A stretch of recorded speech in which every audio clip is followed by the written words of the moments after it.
ça c'est un peu logique. Hein. Alors donc Jésus dit, convertissez-vous. Parce que sinon, alors donc il faut réexpliquer ce qu'est la conversion. Alors si on fait le lien entre les textes que nous avions le premier dimanche dernier, c'était la transfiguration, mais tout est lié. Voilà. Bon, mais je vais essayer de pas dire des choses compliquées. Alors la transfiguration la semaine dernière, la semaine d'avant, le dimanche d'avant, c'était les tentations de Jésus au désert. Et si vous vous souvenez bien, celui qui est tenté au désert, il est conduit par l'Esprit. C'est juste après son baptême. Alors, Jésus est baptisé, il a la force de l'Esprit et il est envoyé par l'Esprit Saint au désert pour rencontrer le Satan. Donc c'est l'Esprit Saint qui l'envoie. Hein. Donc là, vous allez retrouver un peu la même configuration que ce que vous avez dans l'écriture de ce dimanche, à savoir qu'il faut passer par la nuée et par l'eau. C'est notre baptême, hein, ça. Mais je sais parce que Mathilde l'a baptisé. Donc la nuée, ça veut dire l'esprit. Moi, je n'ai pas été chercher Mathilde. Hein. C'est sa maman qui m'a dit, tiens Mathilde, tu vas bien être baptisée, tout ça. Puis, comme tous les catéchumènes, il y a un moment donné, l'Esprit Saint pousse et dit, tiens, moi j'aimerais bien poursuivre le chemin de la grâce des sacrements pour continuer cette conversion et puis un peu cette configuration à l'image du Christ, le rocher. Mais pour cela, donc c'est pas la personne répond à l'appel de l'Esprit. Le feu la conduit. Alors si vous allez voir aussi, on l'a pas vu, mais ça a été évoqué tout à l'heure, hein, c'est la suite du récit du buisson ardent. Vous vous souvenez, hein, les Hébreux sont esclaves en Égypte. Voilà. Et Dieu entend le cri de son peuple. Ça, c'est ce qu'on a entendu pour les faire passer de la terre d'esclavage à la terre de liberté, moyennant une conversion. Et si vous allez plus loin dans le récit, vous vous souvenez, on s'en souviendra la nuit de Pâques, hein, Mathilde sera là pour son baptême, en fait, quand ils partent, donc vous savez, il y a les fléaux, tout ça, on ne fait pas toute l'histoire, et puis donc tout le peuple hébreu part, il se retrouve protégé par la nuée. Vous vous souvenez un peu? Bon, on s'en souviendra à Pâques. En gros, il y a la nuée qui les protège pour pas que Pharaon les rejoigne trop vite. Donc la nuée, c'est l'Esprit Saint. Hein. Donc si vous voulez, la transfiguration, la semaine dernière, hein, Jésus, il y a une nuée aussi. Il y a l'Esprit Saint. Voilà, qui recouvre les apôtres, qui prend un peu peur d'ailleurs au passage. Donc la nuée, c'est toujours l'Esprit Saint qui précède. Très bien. Bon. C'est pour ça que Jésus est transfiguré, il est rempli d'Esprit Saint. Eh oui, sur les mêmes réalités, il y a que des textes qui changent. La conversion est toujours la même. Donc Jésus est transfiguré parce qu'il lui s'est converti, hein. Il se tourne vers son Père, il est rempli de la force de l'Esprit Saint, il diffuse en étant lumineux. Bon, c'est le baptême. Donc la nuée est présente, et la nuée, elle nous conduit à traverser la mer Rouge. Comme elle nous conduit Jésus jusque devant le Satan. Allez, c'est l'Esprit Saint qui il pour rien. Bon, donc il va falloir s'approcher de l'épreuve. Alors qu'est-ce que vous faites devant la mer Rouge? Vous avez envie de faire demi-tour. Oui, parce que si vous ne savez pas nager, vous ne pouvez pas traverser, puis je pense qu'il faut même, si vous savez nager, la largeur est assez longue. Donc de fait, très souvent, ça a été dit dans le texte, hein, certains ont récriminé au désert, après c'est la longue, il y a toujours des trucs à traverser dans la vie. Ils traversent la mer Rouge, voilà, ils sont un peu moins esclaves, un peu plus libres, puis après ils doivent faire 40 ans dans le désert pour arriver en terre promise. Donc c'est la traversée du désert. Comme Jésus a fait 40 jours dans le désert, il doit traverser le désert. Il faut passer d'une rive à l'autre. C'est ça le chemin. Hein. Et pour passer d'une rive à l'autre, évidemment, vous avez envie de faire demi-tour. C'est pour ça qu'il y a les scrutins des catéchumènes, Mathilde. C'est pour te fortifier, pour vous fortifier. Vous n'avez pas envie de faire demi-tour avant la nuit pascale, en fait. Donc on prie sur vous, on vous impose les mains, on vous donne la force de l'esprit pour que vous gardiez l'endurance nécessaire, pour aller. Et après, c'est pour nous tous, hein, on a tous été baptisés. Donc du coup, devant l'obstacle, il va falloir faire confiance. Donc, nous sommes baptisés dans la nuée, l'Esprit Saint nous conduit, et dans l'eau. Il faut traverser. Alors, la traversée, vous savez, la dernière traversée, on la connaît. Hein. J'ai eu les obsèques avant-hier. La dernière traversée, d'une rive à l'autre, c'est Jésus qui, à la Passion, il va trembler comme nous tous. Hein. Bon. Donc l'Esprit Saint l'a quand même conduit sur ce chemin-là, il se retrouve en mode crucifié avec l'animosité des hommes, voilà, d'hier, d'aujourd'hui et de demain, et donc il va devoir s'abandonner entre les mains de son Père. Donc l'Esprit Saint le pousse, et en même temps, il faut traverser les eaux de la mort. Il faut faire confiance à ce moment-là. Vous savez, à chaque fois qu'on laisse Dieu piloter la barque, moyennant la conversion qui précède, hein, oui Seigneur, je veux bien que tu m'aides, que tu me sauves. que tu me guérisses, que tu me pardonnes. Enfin bon, bref, la vie chrétienne, à chaque fois, il y a toujours ce moment où, très bien, c'était la prière d'ouverture. Hein. Vous accrochez, hein, je ne vous perds pas tout de suite. Hein. La prière d'ouverture nous disait, oui, nous avons conscience de nos faiblesses. Eh ben, c'est déjà le début de la conversion. Hein. On est conscient qu'on est un peu limité. Alors, on est appelé à traverser la mer Rouge, passer d'une rive à l'autre, accepter que tout ne soit pas dans ce corps-là, mais que par le baptême, Dieu éveille en nous notre filiation spirituelle. Mais il va falloir lâcher prise. Et ça, je vous le dis tous les dimanches. Donc, devant la mer, vous savez ce que fait Moïse, il prend son bâton, il tape, parce que Moïse à la fois, hein, c'est l'envoyé de Dieu, la mer s'ouvre en deux, il traverse à pied sec, et les Égyptiens sont avalés dans l'eau, parce qu'eux, ils ne font pas la conversion. Alors, si vous préférez, pour faire le lien avec la lecture d'aujourd'hui, ceux qui ont traversé dans le désert, ils ont eu beau traverser la mer Rouge avec le signe que Dieu les a protégés sur toute la traversée, et malgré tout, ils ont mangé la manne, ils ont bu l'eau au désert, et il y en a plusieurs qui ont dit on regrette les oignons d'Égypte. Vous vous souvenez, hein, c'est les textes. Donc, ils font demi-tour. Et du coup, c'est pas bon. Il faut à nouveau se convertir. Il y a plein d'exemples dans la Bible, hein, c'est pour vous dire que l'histoire est toujours la même et notre conversion sera toujours la même. Vous avez l'épouse de Lot, qui elle aussi n'accepte pas plutôt que Lot veuille bien se déplacer selon l'appel que Dieu lui adresse. Elle est changée en statut de cède. On pourrait le citer aujourd'hui, hein, c'est un autre exemple. Il y aura toujours cette conversion qui n'est jamais acquise. On la remet en œuvre. Écoutez, vous êtes venus dans cette église, vous êtes venus parce que vous vous êtes convertis. Mais moi aussi, hein, pour moi, c'est mon métier, c'est ma vocation. Enfin, quand même, je pourrais dire, désolé, ce matin je suis fatigué, je ne viens pas. Il n'y aura pas de messe. Il y a toujours ce moment où je dis, j'accepte d'aller me présenter devant Dieu avec ma vie, mes joies, mes peines, voilà, ce qui constitue chacune de nos vies, pour qu'il y ait une transfiguration et que ce buisson ardent que je suis puisse devenir ardent. Que cette vie qui est la mienne et qui m'est confiée puisse être transfigurée un peu plus au fil de mes conversions et au fil de toute ma vie. Donc la conversion sera toujours d'accepter que l'Esprit Saint me pousse, me donne un élan intérieur auquel je peux dire non, parce que c'est une alliance et c'est libre.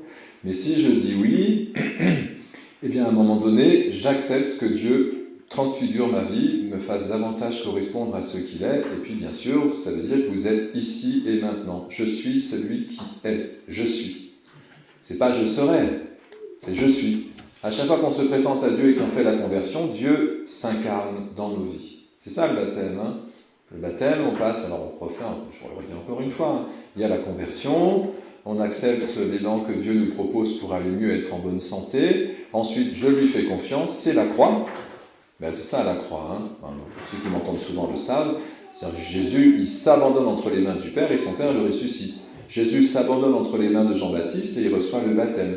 Jésus va dans la montagne pour prier, ou sur la montagne pour recevoir, pour être transfiguré, et parce qu'il reçoit, parce qu'il a ouvert son cœur à la présence de Dieu, il en est transfiguré, et ensuite il voyage libre et léger ici-bas, même dans les épreuves.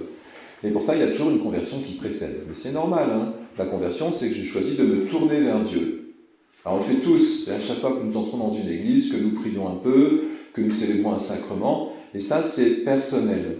La conversion, c'est toujours, chacun est appelé personnellement par Dieu, tu dis oui ou tu dis non. Les deux entorses du carême, vous les connaissez, c'est Saint Joseph, 19 mars, nous l'avons célébré cette semaine, et l'Annonciation. Mais dans les deux cas, vous retrouvez le même schéma. Hein. Qu'a fait Marie ? Écoutez, l'Esprit Saint est censé la visiter, on s'en souviendra, 9 mois avant la naissance de Jésus, là, le temps de la gestation humaine, et puis elle aurait pu dire non, mais elle a dit oui. Elle a accepté le message de l'ange sans bien savoir. Hein. Vous savez, c'est une perte de... d'une certaine manière, si vous voulez, je fais un retour sur le dimanche dernier, c'est un sommeil mystérieux. Celui d'Adam, celui d'Abraham la semaine dernière, celui de Jésus sur la croix. Et pourquoi c'est un sommeil mystérieux ? Parce que vous laissez Dieu agir en vous. Donc il faut bien que vous le laissiez rentrer dans la maison. Vous le laissiez rentrer dans la maison. Donc ça, c'est un moment où je m'associe à la passion, je m'associe au sacrifice du Seigneur, je m'associe à son offrande pour avoir part à sa résurrection. Donc ce qui veut dire qu'en nous, le figuier porte du fruit. Mais évidemment, si je dis non, non, moi je gère tout seul, Dieu, je fais confiance un peu, pas trop, puis ou si je suis déçu parce que j'ai pas eu ce que je voulais à Noël. Bon, on n'a plus l'âge, hein. Mais bon voilà, il y a des gens qui nous disent « Ah bah oui, mais si Dieu était là, il n'y aurait pas de guerre, il n'y aurait pas de souffrance, il n'y aurait pas de... » Bah écoutez, vous savez le Dieu auquel on croit, hein, il est faible, et c'est pour ça qu'il est tout puissant. Bon, j'ai déjà parlé trop longtemps, mais le Dieu auquel nous croyons, qui est trinitaire, si le Père est en communion avec son Fils, hein, je vous ai souvent commenté ce tableau, ils sont tous les trois crucifiés, le Père, le Fils et l'Esprit. Parce que le Père écoute son Fils, et comme le Fils écoute son Père, eh bien l'Esprit Saint procède du Père et du Fils. Mais écouter, s'incarner, descendre jusqu'aux enfers, accepter qu'un autre puisse me sauver dans ma vie, ben c'est aussi nos espaces de relation, accepter qu'un autre puisse m'appeler et si je veux, je peux dire oui. Parle Seigneur, ton serviteur écoute. Et bien celui qui vit ça, il correspond à ce qu'est Dieu lui-même. Donc désolé pour ceux qui pensent que Dieu est tout-puissant et qu'il va agiter sa baguette magique, ça ne marche pas. Le Dieu auquel nous croyons, il est humble, il est aimant. Et il sera toujours aimant pour chacun de ses enfants, si tu veux bien être aimé. C'est la seule part de conversion qui nous incombe. Si tu veux, eh bien Dieu te pardonne, il t'aimera, il te conduira, il t'inspirera, il te gardera libre sur le chemin, si tu es d'accord. C'est juste ça la conversion. Hein. Donc comme évidemment nous on voudrait se présenter à Dieu de manière parfaite, ben, vous n'y arriverez pas. Voilà. Nous avons conscience de nos faiblesses, disait la prière d'ouverture, et c'est une chance. Notre faiblesse permet à Dieu de nous communiquer sa propre vie. C'est beau, hein? Après, on peut méditer, hein? Et vous savez, si les gens ont fait cette conversion-là pendant le carême, ben peut-être, oui, qu'on partagera, peut-être qu'on jeûnera un peu plus de nous-mêmes. Voilà. Mais comme je vous le dis tous les dimanches, et puis que je le redis et je vais le redire, hein, notre conversion, c'est d'accepter qu'un autre nous donne ce que nous n'avons pas. Et c'est super dur, parce qu'on fait tous l'inverse. Bah, c'est une conversion. Et donc on s'entraîne. Voilà, Mathilde s'entraîne, on s'entraîne, et d'ailleurs les nouveaux baptisés souvent nous rappellent notre propre baptême. Nous avons tous traversé la nuée et l'eau. Et le but, c'est d'arriver en terre promise, libre et remplie de fruits. Bon, on pourrait discuter pendant des heures, mais je vais vous raconter la même chose. Il y a que les textes qui changent, hein, la conversion sera toujours la même. Alors donc, le buisson ardent, vous avez bien compris, ben Moïse, il a vu que le buisson brûle sans se consumer. Mais à votre avis, pourquoi? Ben écoutez, Jésus, la semaine dernière, sur la montagne, il est transfiguré, mais enfin, il ne se transforme pas en cendre. Hein. C'est une torche vivante. L'Esprit Saint rayonne à travers lui. Pourquoi? Mais parce qu'il est en train d'écouter son Père. C'est ça la prière. Hein. Donc, il est passé par la nuée et par l'eau. Je vous ai perdu? Non, je ne vous ai pas perdu. Mais oui, c'est toujours le même refrain. Et alors, je vais vous le redire, puisque je le dis tous les dimanches, nous célébrons l'Eucharistie. Mathilde prend sa première communion, confirmation, enfin les trois sacrements de l'initiation chrétienne, mais il n'y a pas Claire, hein, il y a Clara aussi, qui fait les 2 étapes, et puis je ne vais pas tous les nommer. Il y a un Éric aussi, bon, enfin lui, c'est un adulte aussi, bon, enfin bon, ils sont plusieurs, ils sont nombreux d'ailleurs pour le Guillestre 3.